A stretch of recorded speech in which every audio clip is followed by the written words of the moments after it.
नमस्कार, astro insights with Richa में आप सभी का स्वागत है। मैं हूं डॉक्टर ऋचा शुक्ला।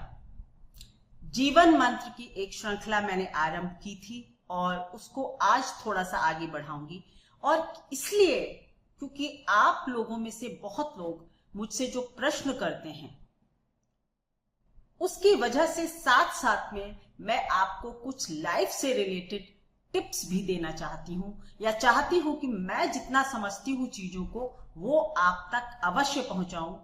आप लोगों में से अगर किसी एक व्यक्ति का भी भला होता है तो मेरे लिए काफी बड़ी बात होगी।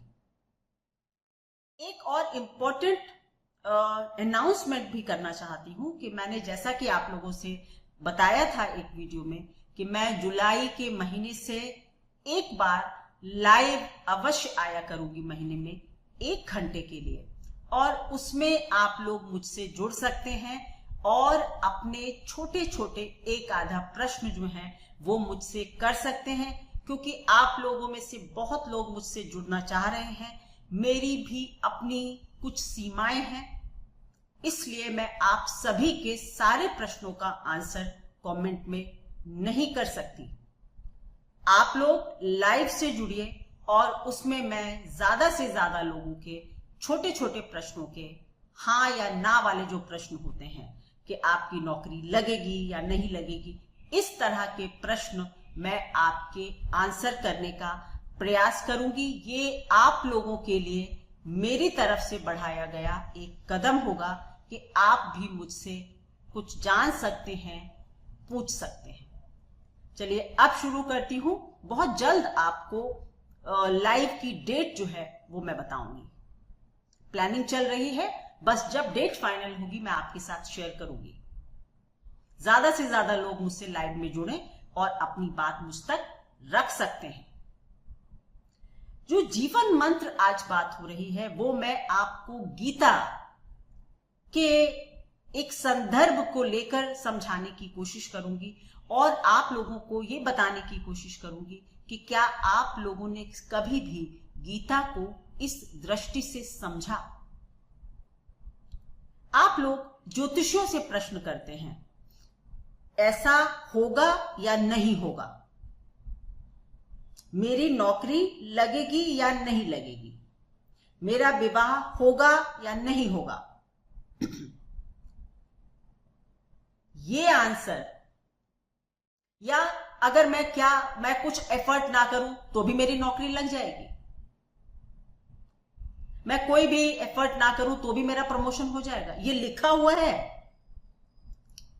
अक्सर आप लोग इस तरह के प्रश्न करते हैं। अगर लिखा हुआ है तो होगा, ऐसा नहीं होता। लिखा हुआ भी पाने के लिए कर्म करना पड़ता है आप लोगों को। ये आप लोगों को बहुत बार समझाया जा चुका है कि अगर आपके सामने दूध का ग्लास रखा है, आपकी सेहत के लिए अच्छा है, आपको उठाकर उसको पीना होगा। कोई भी व्यक्ति आकर आपके मुंह से ग्लास लगाए ऐसा निश्चित नहीं है। दूध का ग्लास आपके सामने आ जाए ये तो आपकी किस्मत करा सकती है,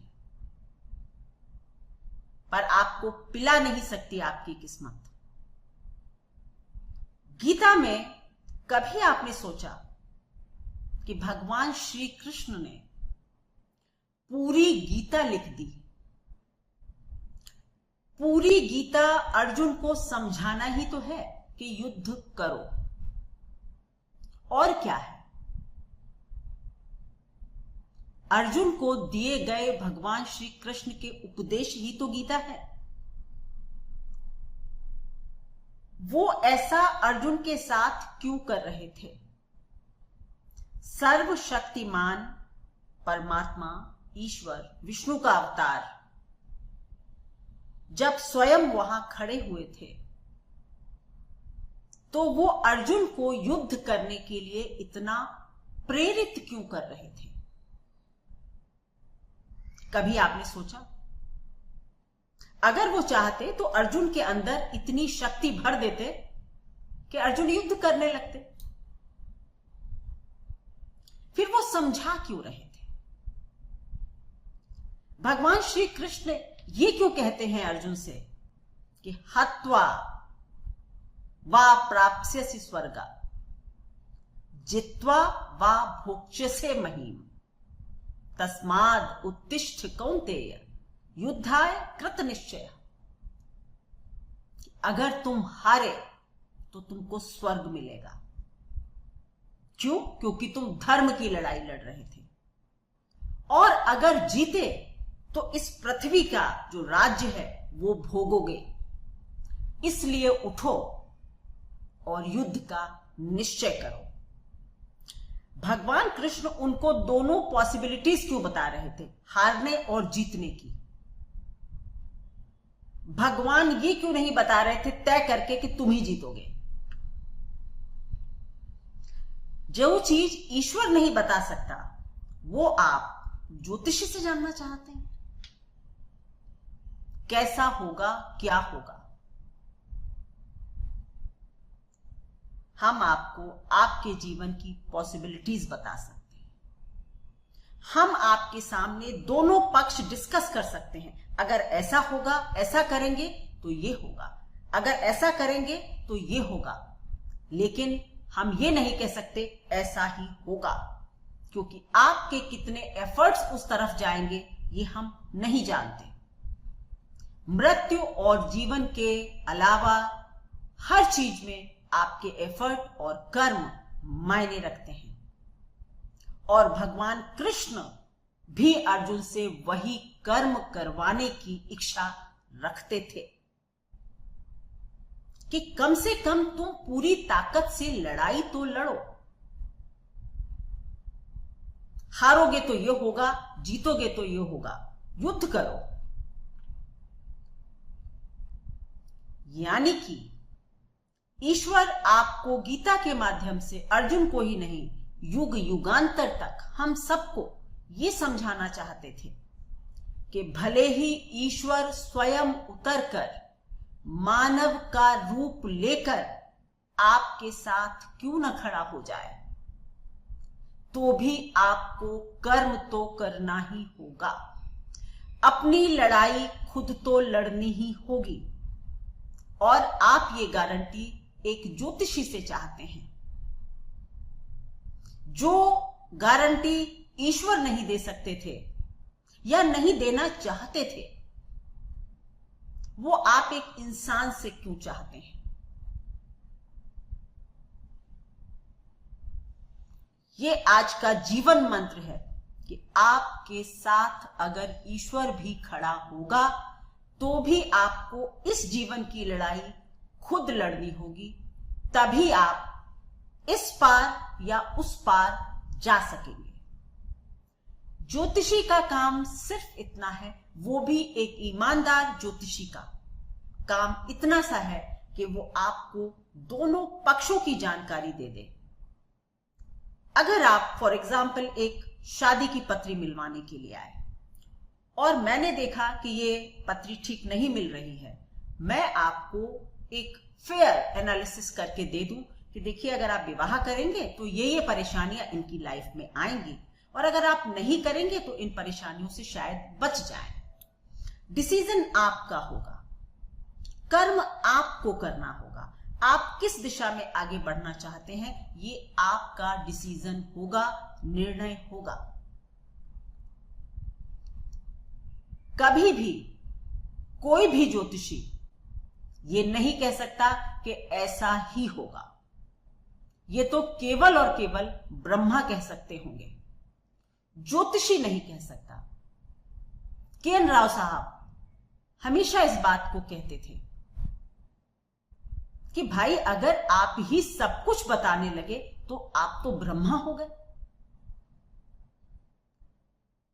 और मैं उन्हीं से की शिष्या हूं, उन्हीं के संस्थान से पढ़ी हूं, तो मैं यही एक सिद्धांत रखती हूं कि मैं आपको केवल और केवल आपके जीवन के लिए दिशा दिखा सकती हूं, सही रास्ता बता सकती हूं, लेकिन उस रास्ते पर चलना आपको होगा। और कभी आप किसी ज्योतिषी से ये ना पूछें ऐसा होगा या नहीं होगा, क्योंकि कोई भी नहीं जानता कि क्या होगा।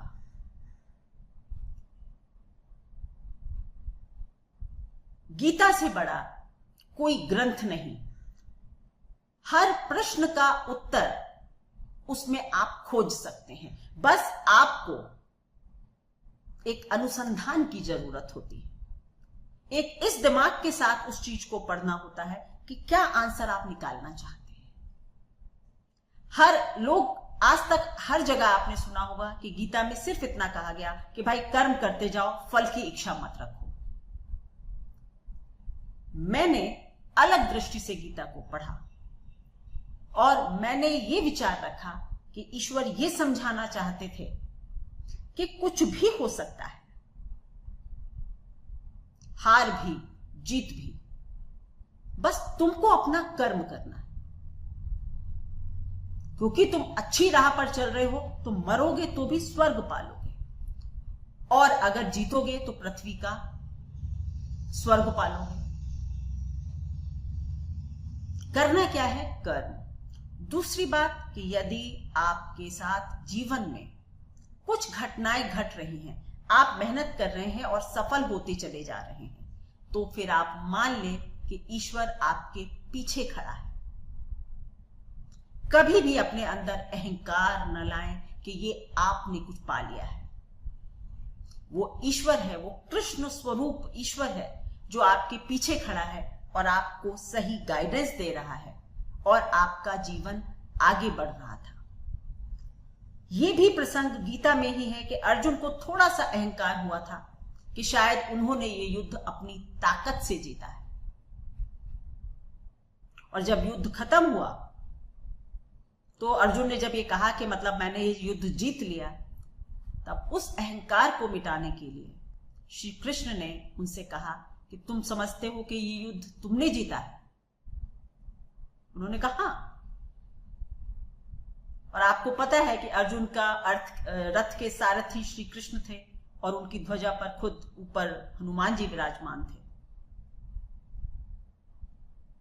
तो कृष्ण जी ने हनुमान जी को इशारा किया कि रथ से उतर जाओ, और वो भी रथ से उतर गए कृष्ण। जैसे ही कृष्ण ने पैर नीचे उतारा, रथ बहुत कोसों दूर पीछे चला गया। अर्जुन ये देखकर बहुत परेशान हुए। उन्होंने कहा ये क्या हुआ? तो कृष्ण ने कहा कि ये रथ उसी वक्त ध्वस्त हो जाता जब कर्ण तुम्हारे रथ पर बाण चला रहा था।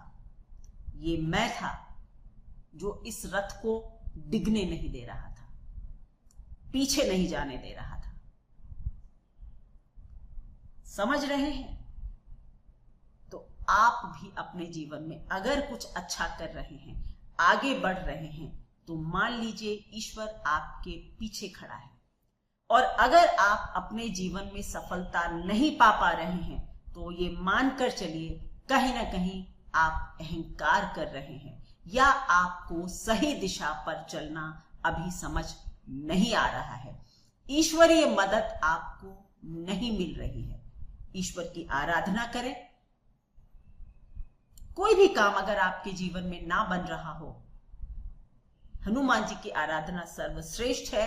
मैं बहुत बार कहती हूं, हनुमान चालीसा का पाठ भी अगर आप श्रद्धा से शुरू करते हैं, अहंकार छोड़ते हैं, लोगों की भलाई बुराई छोड़ते हैं, इतने छोटे से उपाय करने से भी आपके जीवन की दिशा आपको दिखाई पड़ सकती है। आपका जीवन बदल सकता है।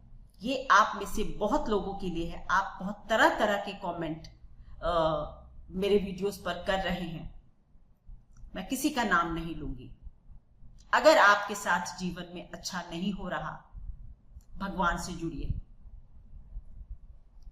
तभी आपके जीवन का आपको सही ज्ञान होगा, दिशा मिलेगी। धन्यवाद। मेरे वीडियोस को प्लीज लाइक करें, शेयर करें, सब्सक्राइब करें, ज्यादा से ज्यादा लोगों के साथ शेयर करें। Thank you so much. इसी तरह की नई कुछ अपने दिमाग की खोज के साथ आपके साथ फिर से बात करूंगी। Thank you so much.